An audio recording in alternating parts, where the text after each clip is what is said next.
This video is going to focus on meiosis, and you'll notice there's actually two sets of notes about meiosis under the assignments folder, but this one it has more detail about the stages of meiosis, and then I will do a lecture showing the other one, and for that I'll do a comparison of meiosis and mitosis.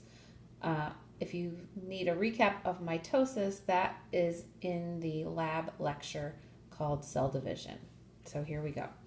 Meiosis is tucked in this section because as we learn about cell division, it's going to be important that we understand the difference between cell division in our body cells and almost all of our cells, and then also the cell division that occurs to make sex cells, because there is a different process.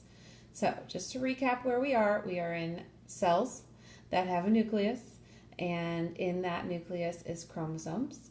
And we're going to start talking about a diploid number and a haploid number. So before we do that, let's just clarify that we are talking about humans as a species, and these notes are from a biology class, so that's why it shows other organisms or other species.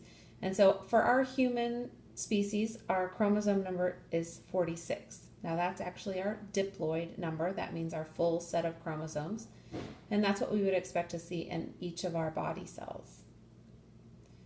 We've already covered that on these chromosomes are made of DNA, and that sections of that DNA are called genes.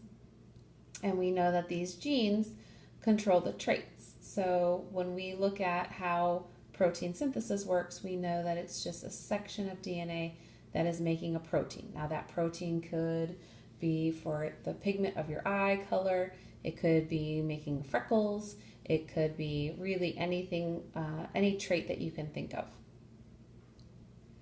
For humans, and really all animals probably, when we have a body cell or a normal cell, the chromosomes are in pairs, and we call them 23 pairs, and we also call them homologous. That means that they're the same size, the same shape, they have the same genes located on them.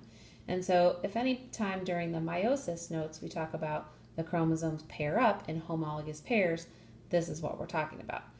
So both of your chromosomes, number one, have the same genes located on them, and so they are considered a pair. So again, here's your diploid number. So whenever I use the word diploid, I'm talking about a full set. So for our cells, they would have a full set of 46 chromosomes, and that would be considered our diploid number. Now we maybe didn't talk about this in mitosis, but at the end of mitosis, there are two new cells that are identical to the original cell, and they would be a diploid cell. They have a full set of chromosomes. When we look at the process of meiosis, the end cells that are being created are gametes. Another word for gametes would be sex cells. And for humans, we're talking about sperm and eggs.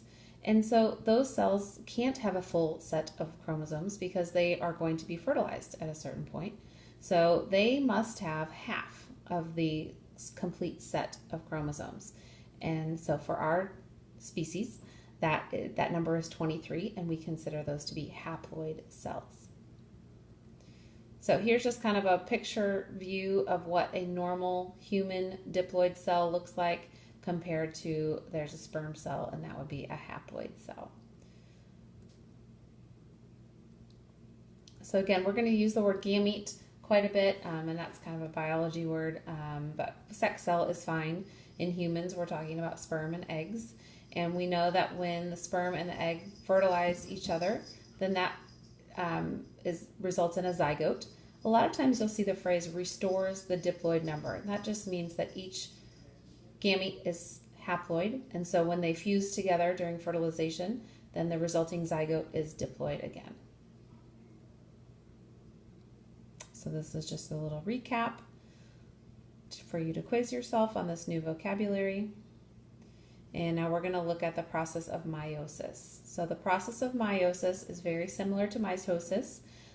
You'll notice some similarities, but there is some differences. And so this is when sex cells are being created, or gametes. So in the end of meiosis, instead of 2 cells like we saw in mitosis, 4 haploid cells will be created. There's the process of making eggs and the process of making sperm. They're a little bit different, but we're going to generalize and we're going to just go through the process of meiosis. So meiosis, you'll notice, goes through the phases that you're familiar with: prophase, metaphase, anaphase, and telophase, but in two sets, so two series of those phases, and that's because meiosis has two cell divisions. So the prophase 1 of meiosis is starting with one cell. DNA replication has already occurred, just like in mitosis during interphase, and so the chromosomes pair up in those homologous pairs. So those two chromosomes that have the same genes located on them, they're the same size, they pair up. And sometimes it's called a homologous pair, sometimes it's called a tetrad. But something very important happens in prophase 1 of meiosis, and that's that the chromosomes actually trade genes. They do a little swap of little sections, and you can see the colors changing on the picture there. And that is called crossing over, and it is very important because it helps make each new chromosome completely unique, because the sections that swap, that can be random, and so it creates new allele combinations, so new genetic pairs, if you want to think about it that way. It increases the number of possible gene combinations. Now, we're not going to get to too much genetics because it is something that I've decided we're going to skip over since we are short on time, but just understand that the crossing over of meiosis is very important in increasing the genetic possibilities. I'm going to scooch this back a little bit so we can see all the text. Sorry about that.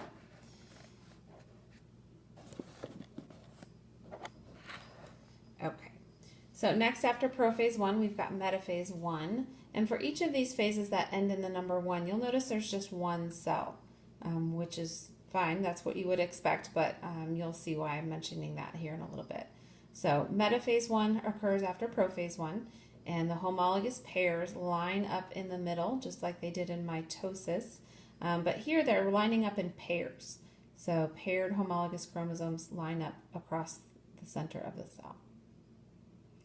Next is anaphase 1, and you would expect those chromosomes to pull away from each other, and they do, but here's the pairs that are splitting up. So the chromatids don't separate just yet, but the pairs themselves separate during anaphase 1.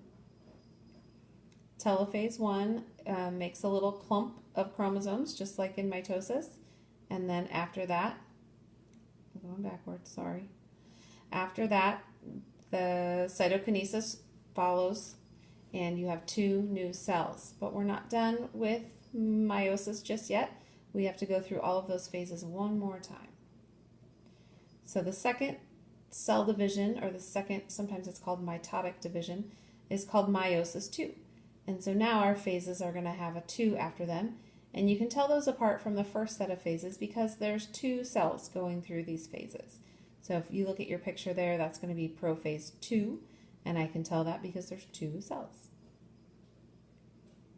So prophase 2, those chromosomes become visible again.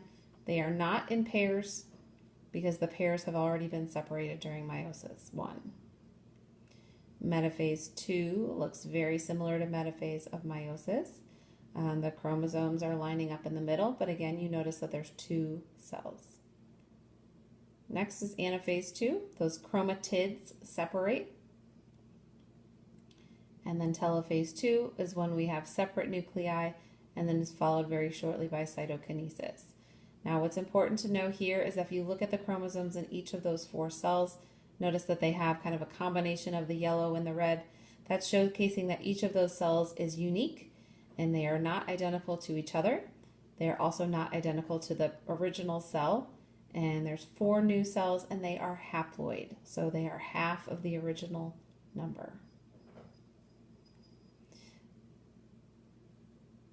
I'm actually going to go through a few of these slides, but you'll notice there's a big chunk of genetic slides that we are not going to go through. We just do not have time since we're playing a little bit of catch up. But it is important to understand that those 23 pairs of chromosomes, anytime fertilization occurs, 23 3 of those chromosomes came from mom and 23 come from dad.